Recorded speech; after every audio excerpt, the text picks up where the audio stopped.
In the quiet, rugged wilderness of Northern California, a sleeping giant is starting to toss and turn. For decades, the Lassen Volcanic Center has been the silent sentinel of the southern Cascades, a place of steaming mud pots and emerald lakes that seemed more like a postcard than a powder keg. But over the last 7 days, that silence has been shattered by a rhythmic, unsettling pulse.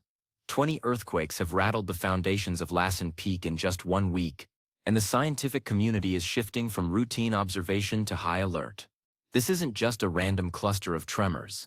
The frequency, the depth, and the specific location of these quakes are igniting a conversation about a volcanic crisis that many thought was centuries away.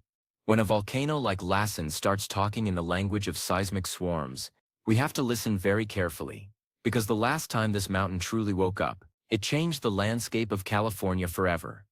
To understand why 20 earthquakes in 7 days is causing such a stir among geologists at the United States Geological Survey, you have to look at the personality of Lassen Peak. Unlike the more famous Mount St. Helens, which is a classic stratovolcano, Lassen is one of the largest plug dome volcanoes in the world. It is incredibly dense, incredibly heavy, and it hasn't had a major eruptive cycle since 1914. For over 100 years, it has been the model of stability. But this recent flurry of activity is centered directly beneath the volcanic plug, at depths that suggest something is trying to push its way through the subterranean plumbing system. We are talking about microquakes that are literally cracking the basement rock of the volcano. When you see 20 of these events in such a short window, it tells us that the pressure is no longer being contained by the mountain's natural weight.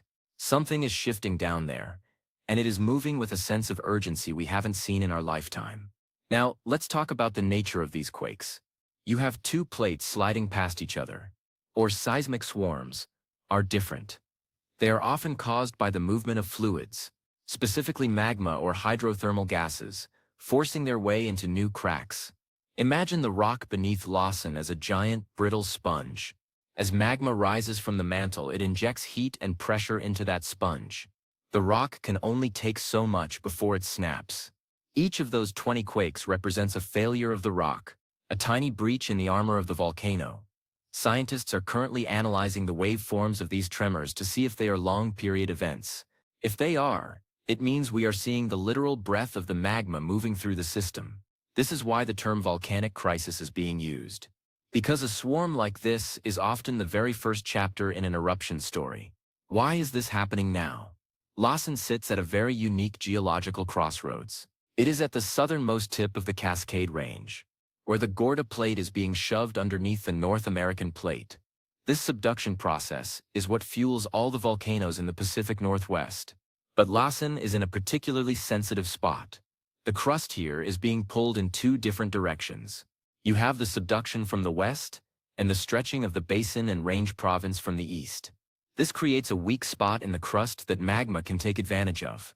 The fact that we are seeing this surge in activity suggests that the tectonic squeeze on Northern California might be reaching a breaking point, allowing a fresh batch of magma to ascend from the depths. Let's look at the historical context, because history is the best predictor of the future in volcanology. In May of 1914, Lassen began a series of eruptions that lasted for 3 years. It started exactly like this, with small earthquakes and steam explosions. It culminated in 1915 with a massive great eruption that sent a mushroom cloud 30,000 feet into the air and devastated the surrounding forests. The debris flow from that event traveled for miles. If the current seismic swarm is the prelude to something similar, we are looking at a threat to the infrastructure of Northern California that has been largely forgotten. Power grids, water systems, and transportation routes all pass through the shadows of these peaks. This is why the monitoring stations are currently being checked and rechecked. Scientists are looking for ground deformation, use of satellite radar to see if the mountain is literally inflating like a balloon. One of the most concerning aspects of the last 7 days is the depth of the quakes. They are shallow, ranging between 2 and 5 kilometers beneath the surface. In the world of volcanology, shallow is dangerous. Deep earthquakes can sometimes be dismissed as the tectonic plates settling, but shallow quakes right under the peak mean the activity is in the danger zone. It means the magma is no longer miles away in a deep reservoir, it is in the throat of the volcano. As that magma rises, it encounters groundwater. This leads to what we call phreatic activity. where the water turns to steam and creates massive pressure. This can lead to explosive events even before the lava ever reaches the surface. It is a volatile, unpredictable situation that requires constant, second-by-second data. The technology we use to track this is nothing short of miraculous. The California-Nevada Seismograph Network has sensors buried all around Lassen, some in places so remote they can only be reached by helicopter. These sensors can detect a tremor so small it wouldn't even knock a glass of water over, yet they can pinpoint its location to within a few meters. In the last week, these sensors have been lighting up in a pattern that moves from the south of the peak toward the center. This progression is what has ignited the crisis talk. It looks like a pathway is being burned through the crust. Scientists are also watching the hydrothermal vents. Like those in Bumpass Hell, if the temperature of those boiling pools starts to spike, or if the chemical composition of the steam changes to include more volcanic gases, we will know for sure that the magma is on the move. But it isn't just about the magma. We have to talk about the structural integrity of the mountain itself. Lassen is a massive, heavy dome. However, it is built on layers of older volcanic ash and debris. If the earthquakes continue to shake this foundation, there is a risk of a massive landslide. We saw this at Mount St. Helens, where an earthquake triggered a collapse of the flank, which then released the pressure and caused the main blast. Lassen has several areas that are geologically unstable. If 20 quakes in a week in those joints, a larger quake could trigger a collapse that would send millions of tons of rock into the valleys below. This is why geologists are currently mapping the slopes with LiDAR, looking for new cracks or bulges that weren't there a month ago. The human element of this story is just as critical. Thousands of people visit Lassen Volcanic National Park every year. It is a place of beauty and recreation. But a volcanic crisis changes the rules of engagement. The Park Service and the USGS are in constant communication, deciding the threshold for when trails need to be closed or when evacuations might be necessary. For those living in towns like Redding or Chester, the mountain is a constant presence.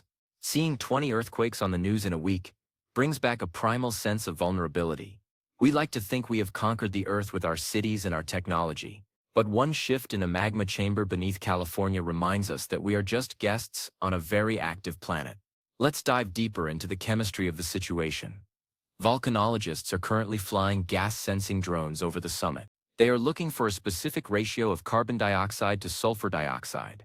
In a healthy sleeping volcano, the CO2 levels are low, but when fresh magma moves up, it releases CO2 like a bottle of soda being opened.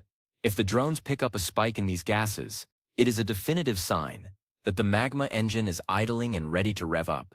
The fact that this is happening during a week of high seismic activity is a double whammy for researchers. It confirms that the shaking isn't just a tectonic fluke, it is a magmatic event. Another fascinating discovery in the last few days is the harmonic tremor. This is a different kind of sound recorded by seismographs. Instead of the sharp crack of a normal earthquake, it is a long, low hum. It sounds like a giant organ pipe vibrating. This happens when magma or gas is moving through a narrow conduit at high speed. If Lassen starts producing harmonic tremors, the crisis level will move from yellow to orange almost instantly. It is the signature of a volcano that is primed and ready.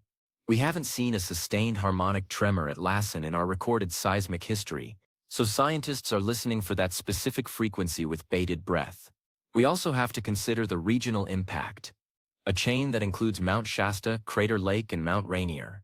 Often, these volcanoes operate on similar tectonic cycles. Does it mean Shasta is next? The entire Pacific Northwest is overdue for a period of volcanic resurgence. For the last century, we have lived in a volcanic shadow, a period of unusual quiet. But geological history tells us that these quiet periods are always followed by centuries of high activity. The 20 quakes this week could be the opening bell for a new era of volcanism in California. The scientific community is also using satellite data to look at the heat signature of the park. Using infrared sensors from space, they can see if the ground temperature is rising, even by just a few degrees. If the area around the summit starts to glow brighter in the infrared spectrum, it means the heat from the magma is conducting through the rock. This is a crucial data point, because it doesn't depend on earthquakes. It is a direct measurement of the energy inside the mountain. When you combine seismic swarms, gas spikes, and thermal anomalies, you have the holy trinity of volcanic monitoring. We are currently 2/3 of the way there. What happens if this crisis continues to escalate? The first sign of a true eruption would likely be a steam blast. This happens when the rising magma hits the snowpack or the underground aquifers. It creates a massive explosion of steam and ash that can coat the landscape in gray dust for miles. This would be followed by the emergence of a new lava dome. Because the lava at Lassen is very thick, it doesn't flow like a river in Hawaii. Instead, it oozes out like toothpaste, building up into a huge, jagged heap. This heap is incredibly unstable and can collapse at any time, creating pyroclastic flows, clouds of superheated gas and rock that move at hundreds of miles per hour. This is the real danger of a Lassen eruption, and why the current seismic activity is being taken so seriously. The geological community is also looking for inflation using GPS. They have stations bolted into the bedrock around the mountain. If they see these stations moving apart from each other, it means the ground is stretching. In the last 7 days, there has been a subtle but measurable bulge detected on the northeastern flank. It is only a few millimeters, but in the world of mountains, a few millimeters is a massive amount of earth moving. If this inflation continues at the same rate as the earthquakes, is there a connection to the larger San Andreas fault system? While they are different types of geological features, this cascade effect is something that emergency planners have to consider.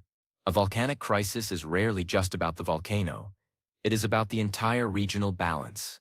For the science enthusiasts listening, this is a golden age of discovery. We are seeing things at Lassen that the scientists of 1915 could only dream of. They had to rely on their eyes and their ears. We have satellites, drones, fiber optic sensors, and supercomputers. We are witnessing the internal mechanics of a planet in real time. This swarm of 20 quakes is giving us more data in a week than we gained in the previous 20 years. We are learning about how dikes, which are vertical sheets of magma, force their way through the crust. We are learning about the resonant frequency of the Lassen magma chamber. We are turning a crisis into a masterclass in earth science. But we must stay grounded.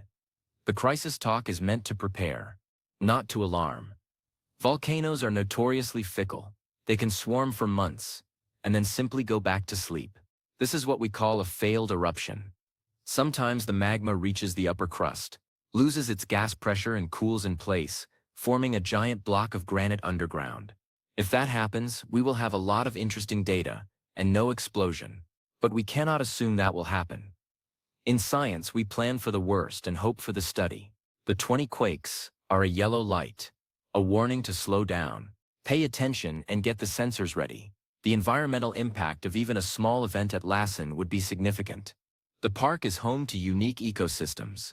A major ash fall would change the chemistry of the lakes, potentially affecting the rare species that live there. It would also affect the timber industry and the agriculture in the valleys. Volcanic ash is a weird substance. It is not like the ash from a wood fire. It is actually microscopic shards of glass. It is heavy, it is abrasive, and it can short out electrical equipment. This is why the flight paths over Northern California are being monitored. Even a small plume can take down a jet engine. The ripples of a Lassen event would be felt in the economy of the entire West Coast. As we look at the next 7 days, what are the scientists watching for?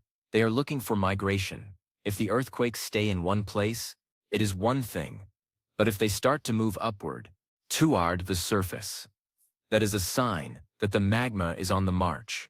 They are also looking for seismic quiet. Sometimes, right before a big event, the earthquakes stop. This is because the pressure has finally broken through the main obstacles, and the magma is moving freely. This silence can be more terrifying to a volcanologist than the shaking. It is the breath before the scream. The international community is also weighing in. Experts from Iceland and Italy, who have dealt with similar swarms in recent years, are sharing their expertise with the USGS. This global brain trust is the best defense we have. They are looking at the Lassen data and comparing it to the recent eruptions at Fagradalsfjall or Mount Etna. There are patterns in how a plugged dome volcano wakes up, and we are searching for those patterns every hour. The sense of community in the scientific world during a crisis like this is inspiring. It reminds us that we are all in this together, trying to understand the amazing and sometimes scary world we live in. Another point of interest is the microgravity surveys. Scientists are literally measuring the pull of gravity around the mountain. If magma, which is denser than water but less dense than solid rock, moves into a chamber, it slightly changes the gravitational pull of that area. By using extremely sensitive instruments, they can map where the mass is moving underground. This is like a subterranean X-ray. If the mass is moving up, the gravity readings change. This provides a non-seismic way to confirm that the 20 earthquakes are indeed related to the transit of molten rock. We also have to consider the role of water. Northern California has had a wild weather year, with significant snowpack and ground saturation. High levels of groundwater can actually lubricate fault lines and make it easier for earthquakes to happen. It can also cause more steam pressure when it meets the volcanic heat. This hydrological trigger is a hot topic in current research. Is the mountain shaking because of the magma, or because the water is pushing the magma's buttons? It is likely a combination of both. A perfect storm of tectonic, magmatic, and meteorological forces. As we continue to monitor this situation, it is important to remember that Lassen Volcanic National Park remains one of the most beautiful and scientifically significant places on Earth. Whether these 20 quakes lead to a magmatic burp or a full-scale eruption, they are a vital part of the story of California. They remind us that the landscape is not finished. It is still being built, still being shaped. Each quake is a hammer blow in the workshop of the Earth. We are lucky to have the tools to see it, and the knowledge to understand it. What does this mean for you, the listener? It means it is a time for awareness. If you live in the region, stay informed through official channels like the USGS Volcano Hazards Program. Don't fall for the doom and gloom sensationalism you might see on social media. Look at the data. 20 quakes in 7 days is a significant event, but it is part of a larger, complex process. It is a reason to be curious, a reason to learn about the geology of your backyard, and a reason to respect the power of nature. The volcanic crisis at Lassen is ignited, but it is an intellectual and scientific crisis, as much as a physical one. It is a challenge for our models, a test for our sensors, and a reminder of our history. We will be watching the seismic monitors every minute of the coming days. We will be waiting for the next gas report, the next GPS update, and the next infrared scan. The mountain is speaking, and the world is listening.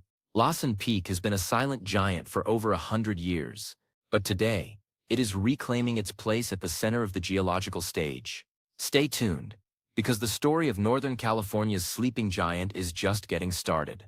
And the next 7 days could be even more revealing than the last. We are at the frontier of discovery, and the ground beneath our feet is a vibrant, moving testament to the incredible energy of our planet. And right now at Lassen, that pulse is beating faster and faster. Every tremor is a word. Every week is a chapter. And we are here to read it all as it happens. The crisis is a call to discovery, and we are ready to follow the data wherever it leads. In the face of such raw power, curiosity is our best tool, and science is our best guide. And the discovery of why they are waking up is the greatest adventure of all. Stay with us as we continue to track this developing situation, because at Lassen, the fire beneath the ice is beginning to glow.